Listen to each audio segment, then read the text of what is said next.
To keep the knot within the center of the tendon repair, start with a 1 cm oblique bite through the center of the cut tendon, exiting through the side. Now turn the needle around. Take a 1 cm bite longitudinally, exiting at the site of the cut. Continue this longitudinal bite in the other half of the cut tendon. Exit 1 cm down on the top surface of the cut tendon.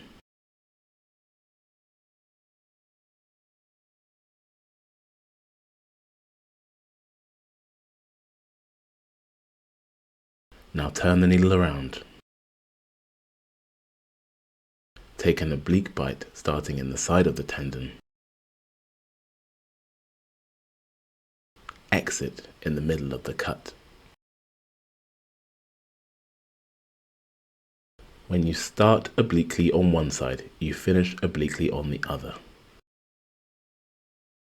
The bite distance is always 1 cm for the core suture in flexor tendon repairs.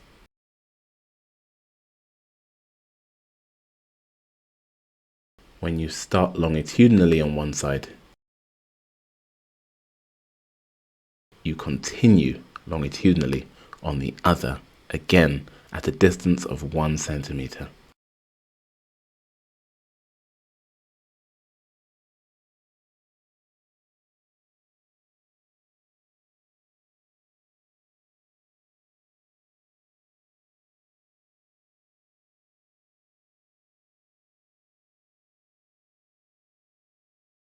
The final bite is oblique through the side wall, exiting in the center to meet the end of the suture from the oblique bite that you started with. The cruciate repair is a 4-stranded core repair. I use a monofilament suture for flexor tendon repairs. This was a 3/0 proline suture. This means I need to do between 4 and 6 knots to make it secure.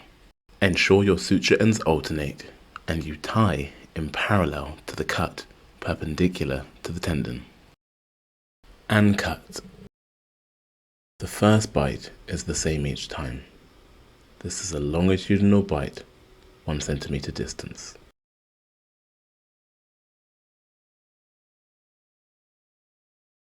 The second bite is a transverse bite, placed just after the exit of the straight suture.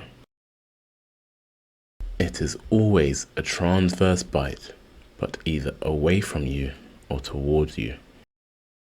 First, we do it away. Now complete the crucifix appearance by taking a bite in front of the visible suture, in this case on the outer part of the tendon, and exit in the central substance.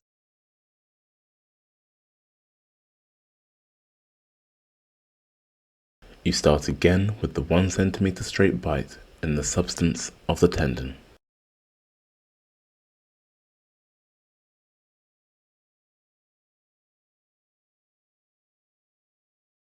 This time, your transverse bite is towards you, placed further down the tendon to where you exited on the first longitudinal bite.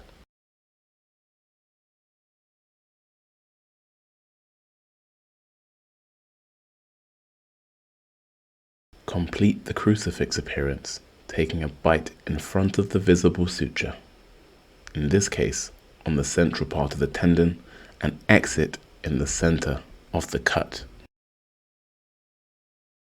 Repeat this again. A 1 cm longitudinal bite,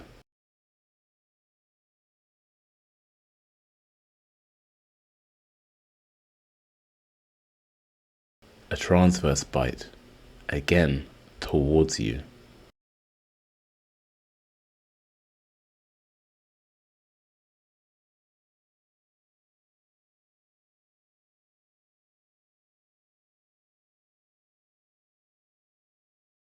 Complete the crucifix, in this case taking a bite on the outer part of the tendon, and exit at the site of the cut.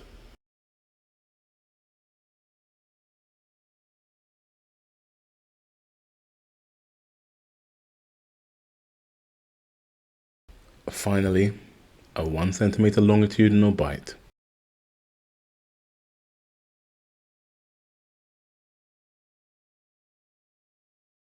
A transverse bite away from you, like when you started.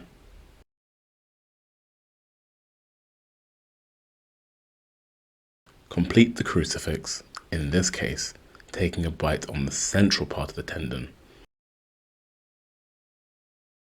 and exit at the site of the cut. You can now tie your suture to the short end you left when you started. The Adelaide repair is a locking repair, so you have to pull the suture through from the very start rather than trying to pull it through at the end. This is a monofilament suture, so it requires 4 to 6 knots. Make sure you tie in parallel to the cut, and then you cut flush.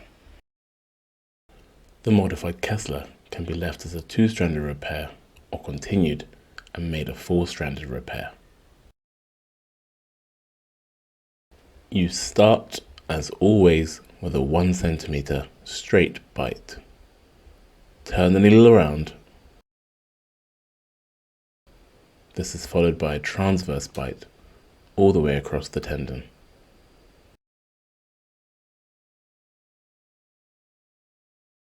You finish with a straight bite, mirroring the first, but starting far and ending in the middle at the site of the cut 2 tendon ends.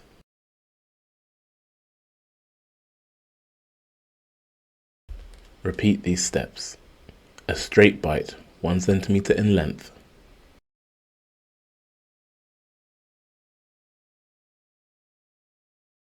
Suture across the width of the whole tendon.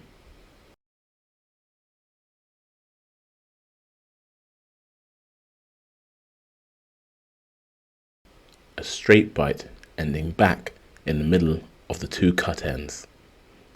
Tying at this point would make this a 2-stranded repair. I want a 4-stranded repair. So I will repeat the process, placing the stitches before my previous. A 1 centimeter straight bite. A bite across the width of the tendon. A straight bite ending in the middle of the 2 cut ends. And then I do the same on the opposite side.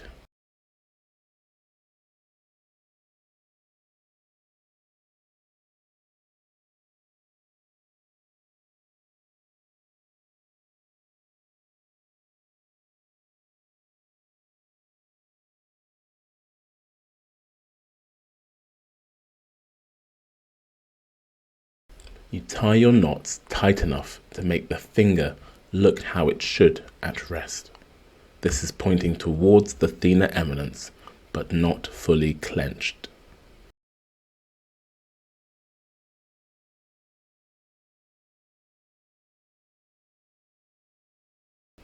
You perform your epitendinous suture around this core repair to tidy up the repair site.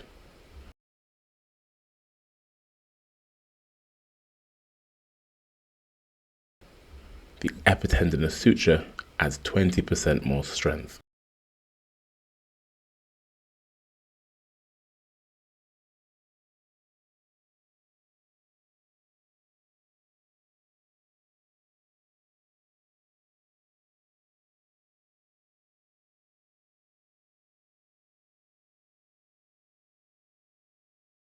Tie your knots in parallel to the cut at 90 degrees to the tendon direction. Ensure your suture ends alternate after each knot. As this is a monofilament suture, you need to tie between 4 and 6 knots.